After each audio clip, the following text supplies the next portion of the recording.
Second observation in the spin cycle is you got to live in the present one day at a time. You ever notice that kids are happier than us?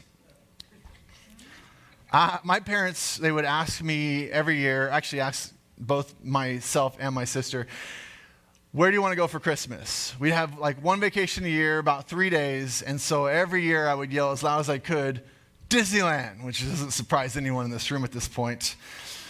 And for some reason, we would go there every single year at Christmas time. And you know what would happen? Each year, you know what I would ask from the day he said we were going to the day we left for our trip? What would I say? Are we going today? Like, is today the day? Because time doesn't really make sense to kids. They don't really understand time. Children are living in the today. So my kids are the same way. They want every day to be magical. In fact, they literally ask my wife and I, what magical thing are we going to do today? Because we like magical moments. And sometimes I'm like, okay, we just spent all this money on a magical moment and it was so awesome. And I'm glad you guys enjoyed it. And then the next day they say, okay, what's the magical thing we're going to do today? And I'm like, you guys are breaking me. We just don't operate that way as adults. We're excited for big moments, but we know that they're few and far between. With that in mind, we have to have that same thought when it comes to the tough moments. They are few and far between. You have to keep that in there. It will pass. Be present in the now.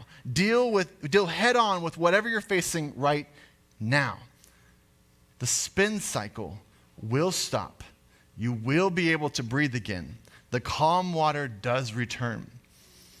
You guys familiar with the story of the 300? Great story, great movie. It's 480 BC, and it's the Sparta King Leonidas versus Xerxes. And Xerxes, they are controlling the whole world. It's like a major army. And if Sparta, with his 300, took them on in the open field, they're gone. They'd all be blown apart in seconds. So what they do is they get them to come down this valley, and it's this mountain valley to where they get locked in, coming through like at one or two at a time. And then the Spartans, those 300, can battle them one by one, and they just start taking them out. Boom, boom, boom.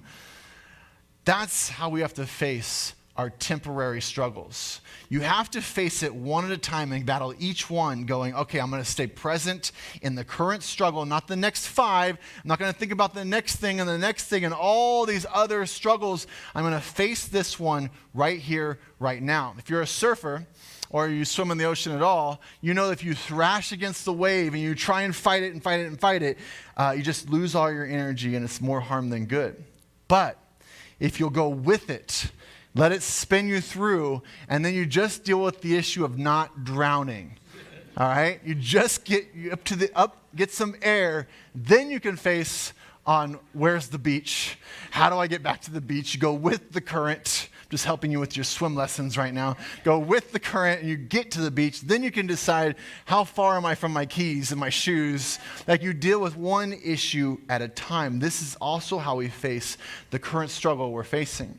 James 1:2 says this, consider it pure joy, my brothers and sisters, whenever you face trials. Again, interesting verses of any kind, because you know that the testing of your faith produces perseverance. Another version says steadfastness. Another version says endurance. All the same word, but they're saying this concept of power in an unpleasant or a difficult situation without giving way. You will make it. Perseverance, endurance. Keep pressing through. Take each issue one at a time.